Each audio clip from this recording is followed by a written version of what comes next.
Today we're here to talk to you about analytics. Often for most people that means Google Analytics because that's probably the best free package there is.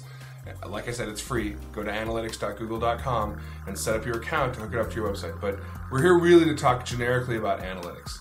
If you're not measuring what your customers are doing when they're at your website, if you can't tell me where a customer comes from, what they do when they're on your website, and where they leave your website, that is the equivalent of building your retail store with the blindfold on. There is no way to improve your customer's experience if you do not know what they're doing when they're in your store.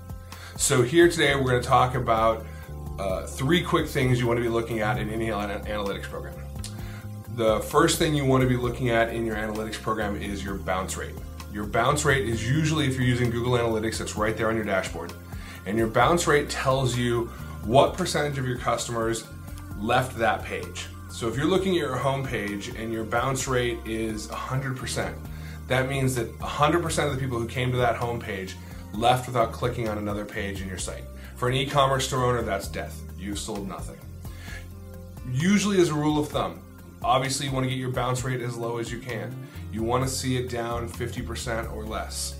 You're not going to get it to 0, but the lower you can, the better. The bounce rate is a relative measurement, and you want to focus on moving it down. Don't focus exactly on the number. For some sites it's going to be 20%. For some sites it's going to be 50%. Try to get it down into the 50% or lower rate. The next thing you want to be looking at when you have an analytics report is your shopping cart abandonment rate. So you want to start following the trail. A good analytics program like Google Analytics will let you follow the click path of your customers. And when you do that, you want to follow and find out what percentage actually put something in the shopping cart and then do not check out. This one, it's a little easier to give you a solid rule.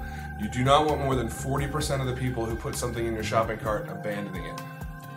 And the last thing you want to track on analytics is your conversion rate. A really fantastic conversion rate. And what that means is people who come to your front page and ultimately buy something is about 10%. I believe that's what Amazon's conversion rate normally runs from what I've seen published.